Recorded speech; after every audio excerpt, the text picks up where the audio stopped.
Et salut tout le monde, bienvenue sur ma chaîne pour un nouveau Discu Comics. Cette fois-ci, on va s'intéresser aux Panini Big News, les fameuses Big News tant attendues à chaque fois. Cette fois-ci, c'était des petites Big News, des Little Big News, puisque on a eu les annonces du mois de janvier et février seulement. Mais honnêtement, il y a eu des choses intéressantes au milieu, donc on va en discuter un petit peu, c'est le principe du Discu Comics, vous le savez si vous me suivez. Je parle avec vous des choses dans l'actualité du monde du comics qui m'intéressent. Il se trouve que les big news, ça m'intéresse, comme tout le monde, à peu près. Donc, eh bien, on va parler un petit peu des séries annoncées par Panini, une par une, dans l'ordre des annonces. Et je vous dirai un petit peu mon avis sur tout ça, et voilà, tout simplement. La semaine prochaine, on fera la même chose, mais avec les annonces Urban, puisqu'Urban a décidé de faire ses annonces à peu près en même temps que les big news. Donc, on fera la même chose avec les annonces d'Urban, et il y avait des très très très chouettes choses aussi. Donc voilà, mais aujourd'hui, on se concentre sur les Panini Big News. Alors, on va commencer tout de suite, j'ai pris ma petite tablette pour rien oublier. Alors, ils ont commencé les annonces, en l'occurrence c'était le 29 septembre, ils ont commencé les annonces par le Deluxe Avengers World, par Hickman, Spencer, Keketo et Caselli. C'est la série de Hickman et Spencer qui s'intercale dans le run d'Avengers de Hickman. Il se trouve que, moi je ne l'ai pas lu, mais j'en ai entendu du bien, apparemment c'est sympathique, ça se lit bien, et ça complète assez bien le run d'Hickman. Apparemment ça se lit après le premier omnibus, dans l'idéal, c'est-à-dire après le numéro 24 si je ne m'abuse, et du coup, là le deuxième omnibus d'Hickman, je crois qu'il sort en décembre, ça sort en janvier, donc éventuellement si vous voulez le lire entre les deux, apparemment c'est l'idéal. Voilà, donc c'est pas mal, pour le coup, puisque un Deluxe qui viendra s'intercaler entre les deux omnibus, pourquoi pas, d'autant qu'encore une fois, j'en ai entendu du bien. Ceci dit, il y aura un tome 2, je crois. Et je sais pas si le tome 2 se lit exactement au même moment ou pas. Bon, voilà, moi je sais pas, je ne l'ai pas lu, mais je pense que je vais aller dessus parce que j'en ai entendu pas mal de bonnes choses. Donc ça, c'était la première annonce, plutôt cool, je trouve. Tac, tac, tac, ensuite, qu'est-ce qu'il y a eu? Ah oui, ensuite, il y a eu le fameux tome 4 du Captain America de Brubaker, Omnibus. Je crois que le run sera en 5 omnibus, là c'est le quatrième, et du coup, eh ben, c'est du Brubaker, c'est du McNiven, du Butchkiss et du Luke Ross. Je n'ai pas encore lu ce run, oui je sais. Ne m'insultez pas, je n'ai pas encore lu le run de Brubaker sur Captain America, mais c'est cultissime. Après je suis obligé de faire des choix à un moment donné, on doit se concentrer sur certains personnages parfois. Parce que le budget et la place, donc voilà. Mais en tout cas, voilà, le run de Captain America de Brubaker, c'est reconnu comme étant l'un des meilleurs runs modernes, sans doute dans le top 5 des meilleurs runs sur le personnage de Captain America, sans aucun souci. Donc, effectivement, je pense que si vous allez sur le tome 4, c'est que vous connaissez bien le run et que vous avez déjà lu les trois premiers, de toute façon. Bon, bonne annonce, ma foi, hein, rien de surprenant, mais bonne annonce. Ensuite, on a eu, alors là, probablement une de mes deux annonces préférées de ces Big News. On a eu le premier Deluxe d'Immortal Thor, qui ne passera donc pas, pardon, par la case 100%, ce qui me va très bien, parce que moi je suis pas très fan des 100%, vous le savez, je préfère les formats un peu agrandis. Donc, Immortal Thor en Deluxe. Immortal Thor, c'est la série de Halloween et Martin Coccolo pour le premier arc. Après, il est remplacé par Robertson, je crois. Et encore après, il est remplacé Robertson, bref. Mais Coccolo, il reste sur les 7 premiers numéros. Alors, Immortal Thor, c'est après avoir travaillé avec brio sur Hulk, sur Immortal Hulk. Halloween, il fait la même chose avec Thor, c'est-à-dire qu'il va aller un petit peu trifouiller les fondations du personnage, un petit peu s'amuser avec, et, eh bien écoutez, j'ai lu les premiers numéros, j'ai adoré, j'ai été obligé de me retenir de pas lire la suite comme ça, en démat forcément, parce que je veux profiter du grand format du Deluxe, et je veux lire ça sur papier. Donc du coup, vraiment, Immortal Thor, une de mes plus grosses attentes du début d'année prochaine. Euh... Halloween qui fait du Halloween, quoi, du bon Halloween, du très bon Halloween. Et a priori, de ce que j'entends sur la suite du run, bah, c'est tout aussi excellent. C'est une série Immortal Thor qui va jusqu'au numéro 25, et ensuite qui est suivie par une autre série dont je ne donnerai pas le nom, parce que bon, on pourrait considérer que c'est du spoil, mais en tout cas, il y a une autre série, donc Halloween est encore en train d'écrire son run sur Thor, et ma foi, je n'en entends que du bien. Et puis moi, ce que j'ai lu, bah, j'ai adoré. Donc, bah, Day One, je vous le dis, franchement, n'hésitez pas à aller dessus, parce que alors, Halloween, il fait comme avec Immortal Hulk, c'est-à-dire qu'il reprend des concepts de la continuité, il est spécialiste de ça un peu, mais il en fait quelque chose d'intéressant, de nouveau, et j'ai pas eu la sensation que ça nécessitait d'avoir beaucoup de connaissances sur le lore de Thor, à part deux trois trucs, donc je pense que ce sera assez accessible, en tout cas de ce que j'en ai lu, ça me semblait assez accessible, donc n'hésitez pas à aller dessus, franchement, Ça va être du lourd, ça va être du lourd. Et alors Cocolo, sur les 7 premiers numéros, wouah, c'est sublimissime. Voilà, donc ça c'était pour les annonces du 29 septembre, avec le merveilleux Thor, d'ailleurs, encore une fois, hein, bon, vous l'avez sans doute vu à force de voir les vidéos, Thor il fait partie de mes personnages préférés, donc forcément pour moi c'est une annonce exceptionnelle. Ensuite on passe au 30 septembre. Alors le 30 septembre, bon là, ça m'intéresse un peu moins, moi je vous le dis. On est sur la journée Deadpool, hein, clairement, puisque on a Deadpool Illustrated plus Deadpool Kills Deadpool en poche. Ça fait beaucoup de Deadpool dans le titre. C'est apparemment une histoire, enfin il y a deux histoires dedans. C'est un poche où il y a une histoire qui s'appelle Illustrated, qui est apparemment une histoire où Deadpool va pour tuer des icônes de la littérature, donc du Tom Sawyer, ce genre de choses. Bon, moi ça m'intéresse pas trop, Deadpool, je suis pas un grand fan, j'aime pas le personnage, il m'agace vite. Et puis Kills Deadpool, pardon, c'est un Deadpool maléfique qui vient pour tuer les autres Deadpool du multivers, d'après ce que j'ai compris. C'est du poche. Bon, si vous aimez Deadpool, pour le coup, ce sera un bon prix, donc bah n'hésitez pas à aller dessus. Moi, c'est sûr que j'irai pas dessus. Encore du Deadpool derrière, on a eu une anthologie Deadpool, la fameuse Je suis Deadpool, puisque c'est l'anniversaire des 35 ans de Deadpool. Et moi, perso, il y aura une version collector d'ailleurs avec une couverture alternative de l'anthologie.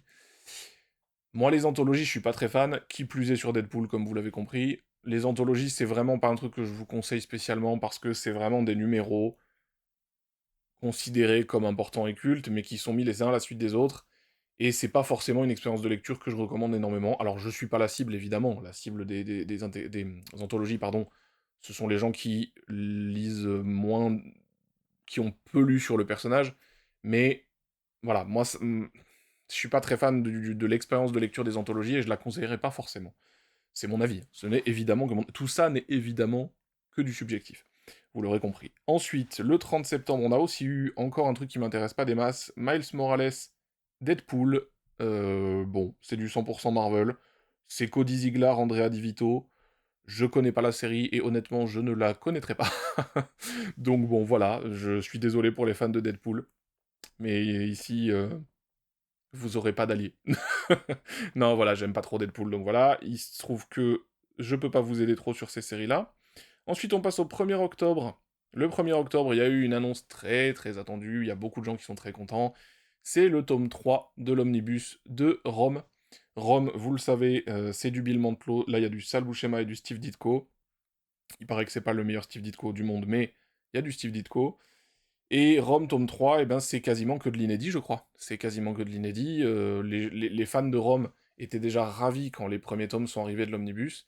Et là, apparemment, c'est le dernier tome. Et même si, paraît-il, la qualité baisse un petit peu vers la fin, il y a des gens qui sont complètement surexcités de cette sortie parce qu'ils attendent ça depuis toujours, en fait. C'est vraiment, il y a des gens, c'est leur rêve de gosse d'avoir d'avoir la totalité de Rome en France. Et ça y est, Panini l'a fait. Donc, du coup, ben voilà, cool. Je suis bien content pour tous ceux qui aiment Rome. Un jour, j'irai peut-être dessus parce que j'avoue que ça m'a été vendu assez bien plusieurs fois. Donc j'ai bien envie d'y aller un jour. Mais bon, en tout cas, Rome tome 3, bravo Panini. Bravo d'avoir amené Rome en France, à nouveau. Et dans ces conditions-là, puisque bien sûr les omnibus, vous le savez, c'est la vie. Voilà. Alors, ensuite, encore un omnibus. Le 1er octobre, on a eu le tome 3 du Punisher de Garcenis. Je crois que c'est le tome 3 sur 4. Il y aura 4 omnibus sur le Punisher de Garcenis. C'est du Garcenis, Goran Parlov, Leandro Fernandez et du Lan Medina. Ça sort en janvier 2026. C'est très très bon. C'est très très bon. C'est considéré par beaucoup comme un des meilleurs runs sur le Punisher. Bon, voilà, je pense que là, il y a difficilement moyen de se tromper si vous allez dessus. Moi, il faut encore que je le lise. J'ai le premier omnibus en bas, là, il faut encore que je le lise, mais bon, c'est qu'une question de temps, je pense, avant que j'aille là-dessus. D'ailleurs, je vous ai pas dit quand est-ce que ça sortait, enfin quel mois ça sortait à chaque fois, mais je le mettrai au montage, sans doute, je vous mettrai des images des annonces au fur et à mesure. Ensuite, nous avons eu la deuxième annonce, enfin ma deuxième annonce préférée après Immortal Thor. Enfin bon, après ou avant, peu importe. En tout cas, on a eu le tome 3 d'X Factor de Peter David. X Factor de Peter David, est-ce que vous voyez? Non, ils sont en haut, mais X Factor. Mais X Factor par Peter David, c'est deux runs en fait. On a un premier tome de l'Omnibus qui est consacré à son premier run des années 90, et le deuxième run qui est plutôt dans les années 2000, et qui est celui que la plupart des gens adorent. On a eu donc les deux premiers tomes qui apparemment n'ont pas très bien marché. Et Panini a été très transparent et a tenté quelque chose d'assez inédit sur les omnibus, et j'ai trouvé ça vraiment chouette cette transparence, vraiment intéressant comme opération, je trouve que c'est assez malin. Ils vont offrir un prix... ils vont réduire le prix, en fait, des 2 premiers tomes. On va passer de 90 € pour le tome 2 à 60 € et de 80 € pour le tome 1 à 50 € à partir de janvier, en même temps que la sortie du tome 3, d'après ce que j'ai compris. Donc, le tome 3 qui sort le 6 ou 7 janvier, je crois, et ça doit être à peu près en même temps, du coup, la baisse de prix sur les deux autres.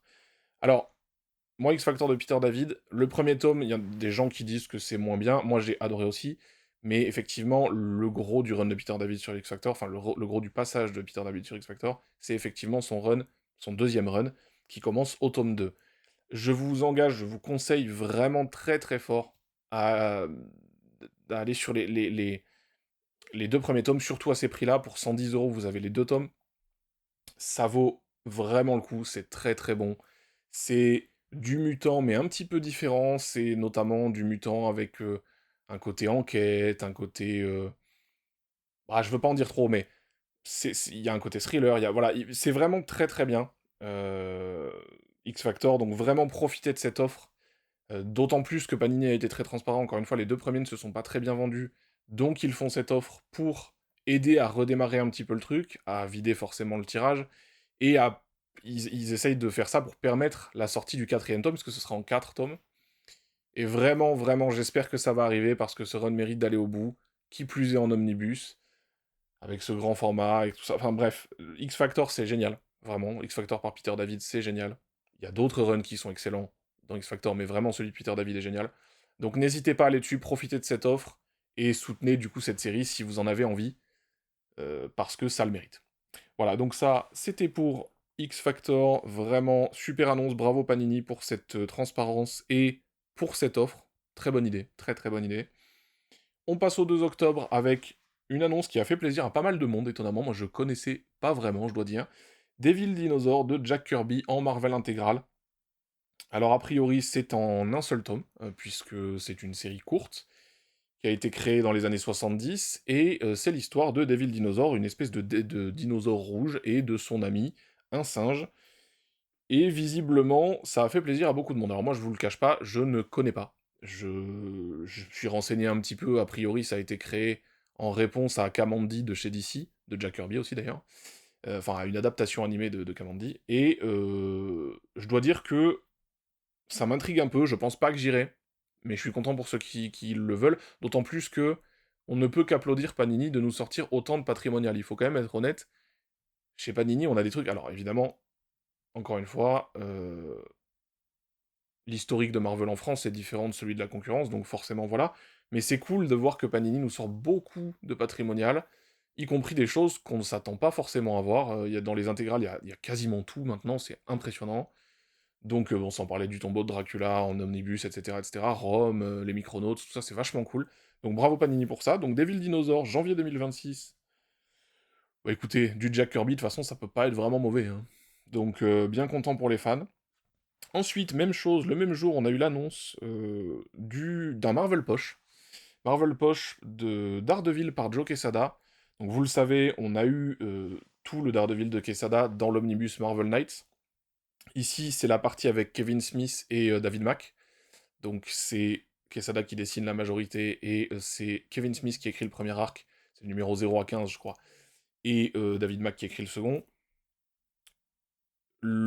C'est du bon, c'est du bon, c'est du très bon. En France, la partie de Kevin Smith, on l'a eu dans un must-have qui s'appelait Sous l'aile du diable. Et le reste, je sais pas si on l'a eu ailleurs que dans l'omnibus, mais en tout cas, c'est du bon, franchement, c'est du bon Daredevil. Ça se lit bien en poche à ce prix-là, franchement. N'hésitez pas, si vous avez envie de lire du Daredevil sympa, à bon prix, franchement, ça fait vraiment bien le taf. Bon, évidemment, il y a aussi le Daredevil de Miller en poche, donc priorité à celui de Miller de mon point de vue, mais enfin, quand même, si vous avez déjà lu celui de Miller et que vous avez envie de nouveau Daredevil, un peu plus moderne évidemment, franchement, n'hésitez pas à aller dessus, c'est du tout bon. Ensuite, qu'est-ce qu'on a eu? On a eu... Ah oui, je l'avais oublié celui-là. La troisième meilleure annonce de mon point de vue. Le Marvel Prestige pour l'histoire de l'univers Marvel par Mark Waid et Javier Rodriguez. Alors, l'histoire de l'univers Marvel, c'est quoi? C'est sorti en 100% chez nous, je crois. Enfin, c'est même sûr.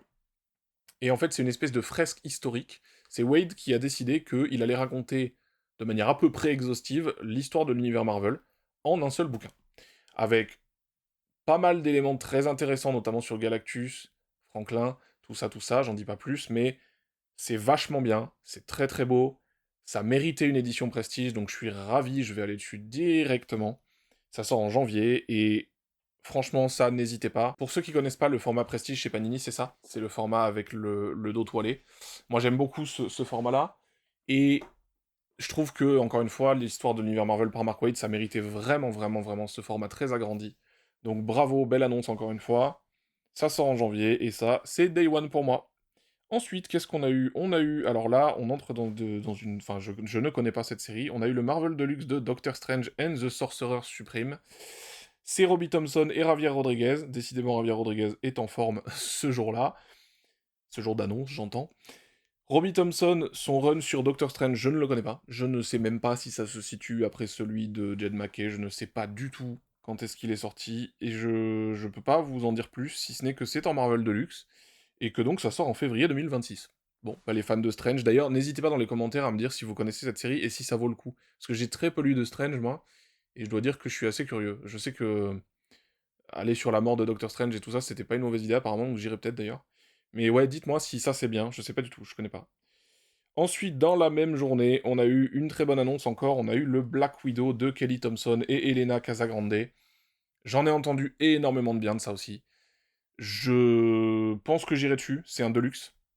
Ça sort en janvier, et bon, il y a eu une petite polémique parce qu'ils ont choisi la cover de J. Scott Campbell. Je vous la mettrai à l'écran comme pour toutes les autres annonces. Je trouve ça un peu fatigant qu'il y ait des polémiques à chaque fois qu'on parle de J. Scott Campbell, parce que bon, voilà. Mais c'est vrai que, enfin, moi je m'intéresse plus au contenu là pour le coup, et le run de Kelly Thompson sur Black Widow est, paraît-il, excellent. Il a eu un Eisner Award, il me semble. Donc je pense que je vais aller dessus, et je vais tester ça, parce que j'ai très peu lu de Black Widow dans ma vie, et je pense que ça peut être vraiment une bonne lecture. Donc ça, c'était pour les annonces du 2 octobre. Nous passons donc au 3. Le 3 octobre, alors ça commençait avec le 100% Marvel de Spider-Man et Wolverine, série de Mark Guggenheim et Carrie Andrews. Alors, je ne connaissais pas non plus cette série, elle est encore en cours actuellement, je crois qu'ils sont au numéro 7 qui arrive en novembre, un truc comme ça.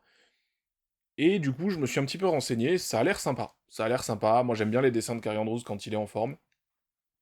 Guggenheim, bon, sur les X-Men, on aime ou on n'aime pas son run, mais en tout cas, moi je pense que je vais aller sur le Spider-Man et Wolverine, même si je suis pas fan des 100% et que j'aurais préféré avoir les dessins de Carrie Andrews en plus grand, mais encore une fois, vu qu'on en est qu'au 6e ou 7e épisode, c'est logique qu'on l'ait en 100%, mais je vais aller dessus, je pense, c'est en février 2026, je pense que ça peut être sympa, il paraît que c'est très divertissant, très action, et Carrie Andrews sur Spider-Man et Wolverine, bon, je pense qu'on risque pas grand-chose à y aller. Au pire, ça se revendra si c'est pas bien, mais moi j'y vais en tout cas. Tac, ça c'était pour le 3 octobre, hein, on est d'accord. Hop, voilà. Ensuite, on a eu encore une annonce qui personnellement ne m'intéresse pas, à savoir Spider-Verse versus Venomverse. Bon, Spider-Verse, Venomverse, je n'aime ni l'un ni l'autre. Je trouve que Spider-Man, ce qui est fait actuellement sur le personnage, c'est de toute façon assez catastrophique. Là, c'est du Matt Groom, Kylie Gins, Luciano Vecchio et James Stowe. Ce sera sans moi, c'est janvier 2026, ce sera sans moi, non. Spider-Verse, Venomverse, non. Clairement pas. Tac, ensuite, le 3 octobre, là encore, du Spider-Man, le Deluxe, de Amazing Spider-Man, le tome 4, par le grand Zeb Wells, Ed McGuinness, John Romita Jr. et Emilio Laizo. Laizo, je sais pas comment ça se dit. Mais notre ami Zeb Wells sur Spider-Man, c'est un petit peu un crachat sur les fans de Spider-Man à chaque numéro, donc en ce qui me concerne, c'est un immense non. Vous savez que j'aime bien être nuancé sur les choses que j'aime pas, mais là, j'ai du mal. Donc non, le Spider-Man de Zeb Wells, c'est évidemment un grand non. Ensuite, 4 octobre, nous passons donc aux annonces du... Alors voilà, là on passe aux annonces de Star Wars et d'autres licences a priori. Enfin, a priori, oui, d'autres licences, dont Alien, on en reparlera. Donc, Star Wars, première annonce, Star Wars Omnibus, La Haute République, phase 1. Alors, il y a du Cavan Scott, il y a du Charles Soule, il y a du Daniel Roseholder, il y a du Ariohan Indito, du Georges Gentil et du Dave Wachter. Alors, on va en parler un petit peu. La Haute République, le problème, c'est que il y a beaucoup de gens qui ne savent pas, mais les comics ne sont que des compléments, en fait. La Haute République, c'est une opération c'est une initiative de Disney avec leurs auteurs, une initiative littéraire. Donc La Haute République, c'est avant tout une série de romans, en phase, comme vous l'avez compris, phase 1, phase 2, phase 3. Sauf que ce sont des romans. L'histoire de la Haute République, l'histoire principale se déroule dans les romans. Il y a beaucoup de romans à lire, il y en a une bonne quinzaine. Ils sont d'ailleurs, dans l'ensemble, très bons. Moi, j'aime beaucoup. J'ai pas encore tout lu, mais j'en ai lu une bonne partie et j'ai quasiment tout aimé. La période est très sympa, il y a des très bons personnages, il s'y passe des choses assez impressionnantes et assez intéressantes. Ceci étant dit, les comics, au-delà d'une qualité qui est pas très régulière, les comics de la Haute République, j'entends, il y a des choses très bien, mais il y a aussi des choses qui sont assez insipides. En plus de ça, le fait est que ce n'est pas un truc qui se lit vraiment tout seul, parce que ce sont des compléments des romans. C'est vraiment important de le savoir. Donc sachez-le, les comics Haute République sont des compléments des romans. Ce sont les romans qui racontent l'histoire principale. Voilà. Comme ça, vous êtes prévenus, vous le savez. Moi, j'irai pas sur l'omnibus parce que j'ai pas spécialement aimé les comics de la Haute République. J'ai adoré les romans, mais les comics moins. Donc je n'irai pas sur cet omnibus. D'ailleurs, même chose, le même jour, ils ont annoncé Star Wars La Haute République Aventure Phase 3 Crash Zone par Daniel Roseholder, Rachel Aragno, Michael Attier et Nick Brockenshire. Même chose, ça se lit dans la phase 3 en parallèle des romans de la phase 3. Donc même chose, si vous connaissez déjà la Haute République, il n'y a pas de souci, vous pouvez y aller et vous êtes à jour, etc. Machin. Mais bon, ça ne se lit pas tout seul, donc. Et puis encore une fois, je le redis, c'est pas forcément. Il y a des bonnes choses dans les comics de la Haute République, mais c'est pas très régulier en termes de qualité, je trouve. Ce n'est que mon avis, encore une fois. Ensuite, où est-ce qu'on en est là? Je me souviens plus. Ah si, 4 octobre. 4 octobre, ensuite on a eu Alien Paradiso. Alien Paradiso, c'est par Steve Fox, Edgar Salazar et Peter Nguyen. Ça sort en février 2026. Panini présente ça comme la réponse à la question qu'est-ce qui se passe si les aliens envahissent un casino de l'espace? J'ai envie de dire, il y aura sans doute beaucoup de morts, voilà. Mais je vois pas bien trop ce que ça peut apporter à la licence. C'est sans doute fun, c'est sans doute intéressant. Moi, les comics aliens, c'est pas trop mon truc. J'aime les films et je m'en tiens aux films, même si les omnibus aliens sont magnifiques et que j'avoue qu'à 2-3 reprises, ça m'a un peu titillé. Mais il faut être raisonnable dans la vie. C'est moi qui dis ça, ce qui est assez peu crédible, venant d'une personne comme moi. Mais bref, en tout cas, Alien, j'essaye de pas trop y aller. Bon, a priori, ça doit être fun, j'imagine. Le pitch est rigolo, je pense que ça peut être sympa. Le cadre est un peu différent, pourquoi pas. Pourquoi pas. Ensuite, on a Solomon Kane, de l'univers donc de Robert Eward, par Patrick Zircher, je sais jamais comment ça se prononce. Ça sort en février 2026, et Solomon Kane, donc c'est un personnage de l'univers de l'auteur de Conan. Je connais très mal cet univers, j'aimerais vraiment vraiment essayer de rentrer dedans. Si jamais vous connaissez bien Conan, dites-moi si les... Enfin, j'ai entendu dire que les 3 colossaux sortis étaient vraiment des bonnes portes d'entrée. Est-ce que c'est vrai? Parce que j'ai vraiment, vraiment... Déjà, j'adore les éditions, et j'ai vraiment envie d'aller sur le King Conan Colossal, sur le... Je sais plus ce que c'est le nom des 2 autres, mais j'aimerais vraiment aller dessus. Dites-moi si jamais vous connaissez, si c'est accessible. Mais du coup, voilà. Et Solomon Kane, ça m'intéresse moins, mais franchement, c'est une bonne sortie. Je pense qu'il y a beaucoup de fans. C'est quand même un personnage qui est assez connu, donc écoutez, bonne sortie, j'imagine. Ça sort en février, je crois que je l'ai déjà dit, mais bon, voilà. Donc ça, c'était pour le 4 octobre. Ah non, il reste encore un truc le 4 octobre, évidemment. On reste dans l'univers de Conan avec Savage World of Conan, tome 8. C'est un omnibus. C'est fou. 8 omnibus déjà. 8 omnibus, et on n'est pas au bout encore, parce que d'après ce que j'ai compris, c'est une série en 250 et quelques numéros. Je pense qu'au 8e tome, on n'y est pas encore, hein. Donc, il y a pour ceux qui veulent savoir, il y a du Michael Fleischer, du Larry Yakata, du John Buscema, du Gary Kwapis, du Dave Simmons, du Rudy Nebres et du Val Mayerick. Ça sort en janvier 2026, et pour les fans de Conan, bah encore une fois, ça doit être un pied monumental, donc bravo Panini de continuer à sortir Conan et de faire profiter les fans. Franchement, bravo là-dessus. Tac, donc ça c'était pour le 4 octobre. Le 5 octobre, on commence avec Jupiter's Legacy du fameux Mark Millar et de Tommy Lee Edwards. J'en ai entendu tellement de mal que personnellement, j'avoue, je n'irai pas sur cette série. C'est le fameux Millar World.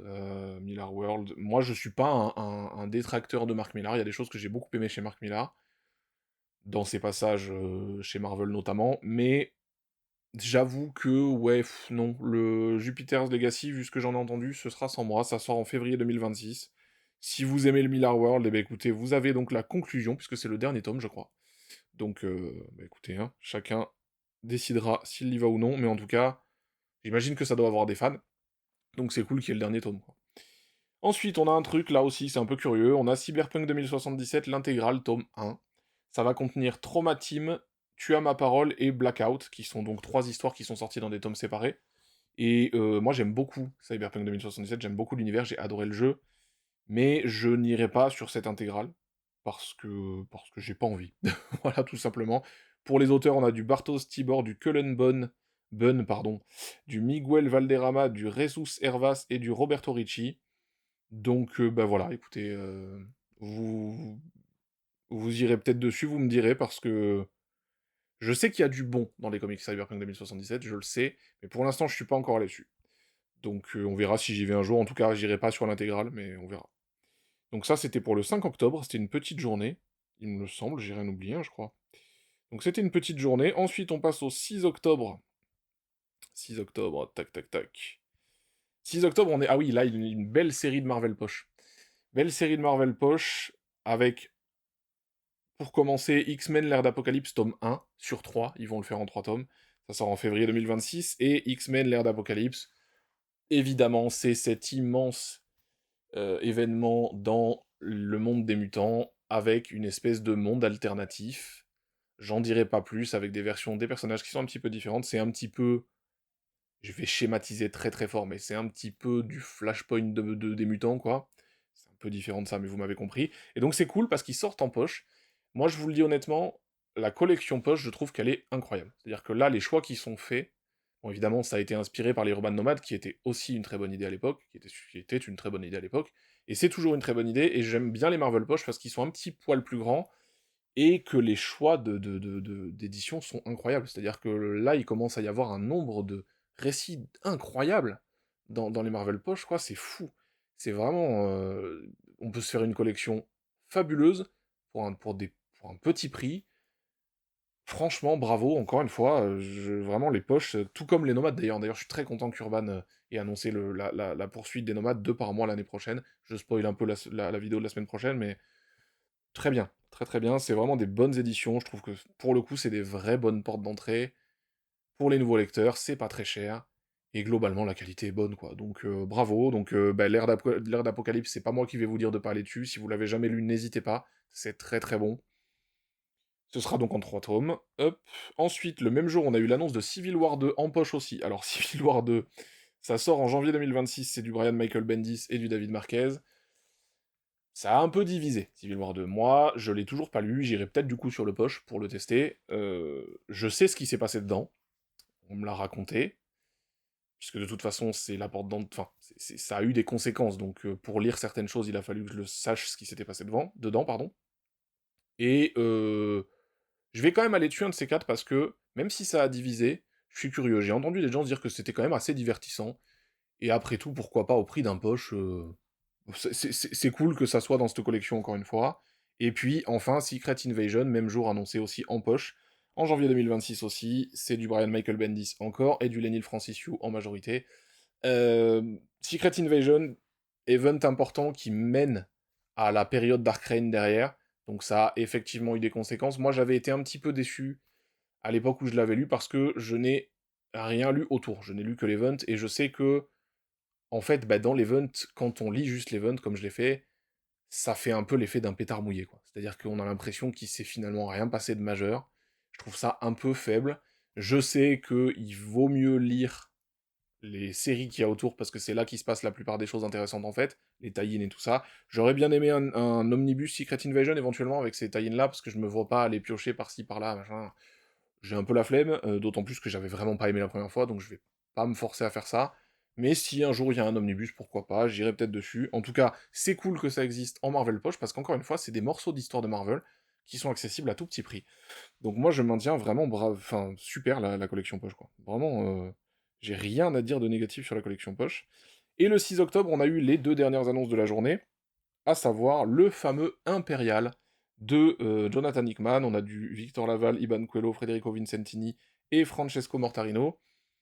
Impérial 1, c'est Impérial 1 et Impérial 2, en fait, ils font ça en espèce de mensuel, en deux mensuels du coup. Il y aura donc une version softcover, un peu comme les X-Men actuels ou les Ultimate, et une version collector en hardcover. Imperial, c'est quoi? C'est Jonathan Hickman qui lance une espèce de nouvel événement cosmique, un peu dans le style de ce qu'était Annihilation et tout ça.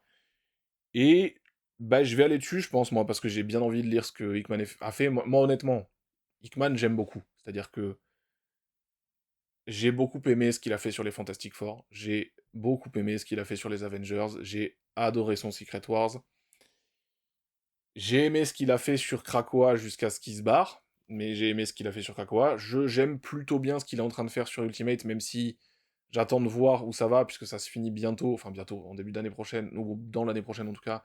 Donc j'aimerais voir jusqu'où ça va, parce que j'ai entendu des choses sur notamment Ultimate Spider-Man qui m'inquiètent un peu. On verra bien.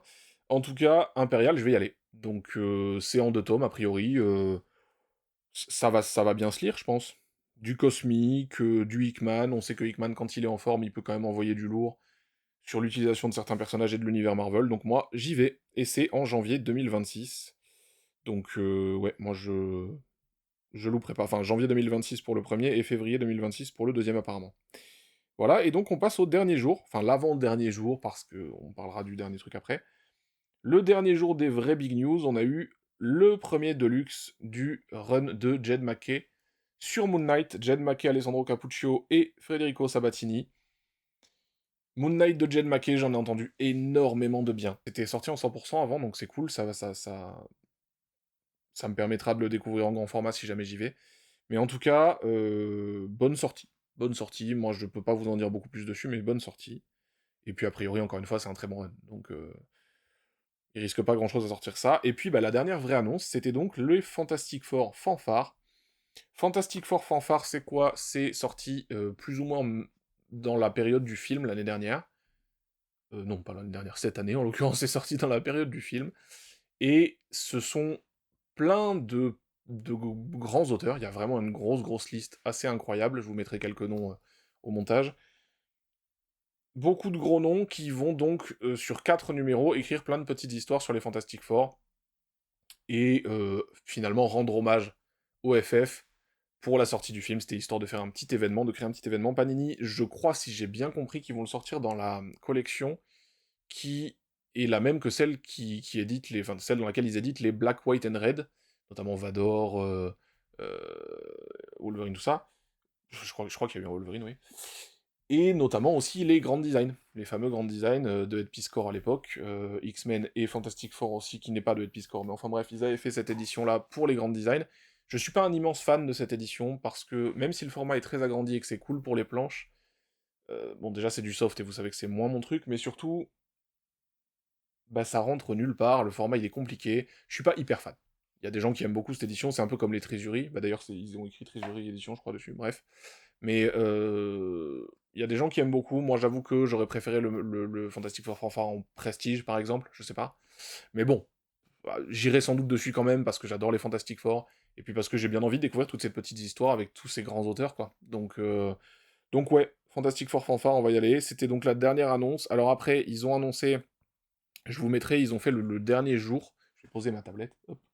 Le dernier jour, ils ont balancé une frise chronologique avec tous les mois de l'année 2026 et toutes les rééditions, les réimpressions d'intégrales. Donc on a du Spider-Man, on a du X-Men, je vous mettrai la frise à l'écran.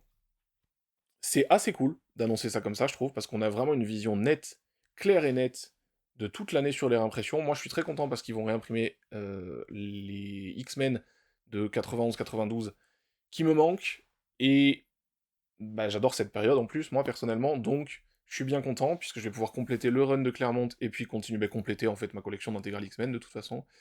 Donc je suis bien content. N'oublions pas, j'ai vu qu'il y avait des gens qui étaient pas très contents parce que ils comprenaient pas la logique de telle ou telle réimpression, ils comprenaient pas que tel personnage soit plus réimprimé que tel personnage. Bon, déjà, ne nous cachons rien, ce n'est qu'une question de vente en fait. Les X-Men et Spider-Man, ça se vend particulièrement bien, donc c'est réimprimé en priorité, c'est tout. Je pense qu'il n'y a pas beaucoup plus de logique que ça.